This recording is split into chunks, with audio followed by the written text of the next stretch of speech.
یا ایھا الذین آمنوا کتب علیکم الصیام کما کتب علی الذین من قبلکم لعلکم تتقون، اے ایمان والو ہم نے تم پر روزوں کو فرض کیا جس طرح پچھلی قوموں پر روزوں کو فرض کیا تھا تاکہ تم تقوی والے بن جاؤ۔ ایاما معدودات، چند دن کے روزے رکھنے۔ فمن کان منکم مریضا او علی سفر فعدۃ من ایام اخر، اللہ تعالیٰ نے روزوں کے سلسلے میں رعایت بھی رکھی۔ کوئی آدمی اگر بیمار ہے تو کیا کرے، کوئی آدمی اگر سفر پر ہے تو کیا کرے، کوئی آدمی اگر اپنے وطن سے دور ہو تو کیا کرے۔ اللہ تعالیٰ نے فرمایا فعدۃ من ایام اخر، دوسرے دنوں میں اس کی قضا کر لیں۔ وعلی الذین یطیقونہ فدیۃ طعام مسکین، کوئی گھر پر ہے، سفر میں نہیں ہے، گھر پر ہے،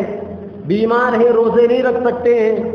اور بعد میں ان روزوں کو قضا کرنے کی امید بھی نہیں ہے، طاقت بھی نہیں ہے جسم کے اندر، تو اللہ نے کہا کہ ایک مسکین کو فطرے کے برابر فدیہ دے دو، روزے کا صدقہ دے دو، روزے کا ثواب مل جائے گا۔ کتنا آسان اللہ تبارک و تعالیٰ نے شریعت میں ان معاملات کو کر دیا کہ اگر آپ صحت مند ہے، تندرست ہے، جوان ہے، عقل مند ہے، بالغ ہے تو روزے رکھو، لیکن ان سب کے باوجود اگر آپ لمبے سفر پر ہے تو روزہ معاف ہے، آپ بعد میں سفر سے واپس آنے کے بعد روزے کی قضا کر لو، اور اگر آپ گھر پر ہے، بیمار ہے، روزہ چھوڑ سکتے ہو آپ، بعد میں اگر آپ تندرست ہو گئے، صحت مند ہو گئے تو روزے کی قضا کر لو،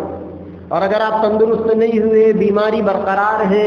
اور صحت مند ہونے کے دور دور تک کوئی امکانات باقی نہیں ہے تو پھر اس روزے کے بدلے میں فدیہ دے دو، اس روزے کے بدلے میں صدقہ دے دو فطرے کے برابر۔ ایک فطرہ 75-80 روپے کا ہوتا ہے بہت سے بہت، اس سے کچھ کم کچھ زیادہ، تو کم از کم اتنا دے دو اپنی اپنی حیثیت کے حساب سے۔ اب دیکھا جائے کہ امت میں روزے کے سلسلے میں بہت زیادہ افراط اور تفریط ہے۔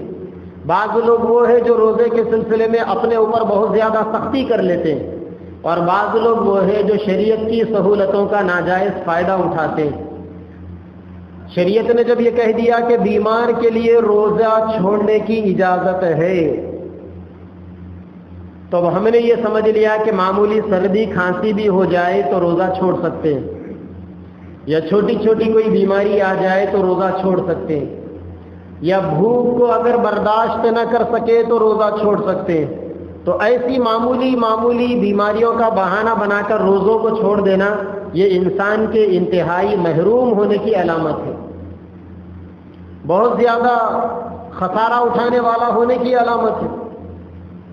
کیونکہ اللہ کے نبی نے فرمایا کہ رمضان کے ایک روزے کا ثواب زندگی بھر کے روزے ملا کر بھی نہیں کر سکتے۔ آپ رمضان کا ایک روزہ چھوڑ دیے یا توڑ دیے،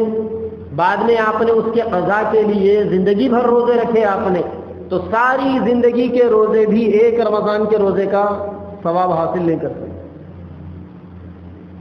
تو معمولی بہانوں سے، معمولی عذر کی بنیاد پر روزوں کو چھوڑ دینا یہ انسان کے محروم ہونے کی علامت ہے۔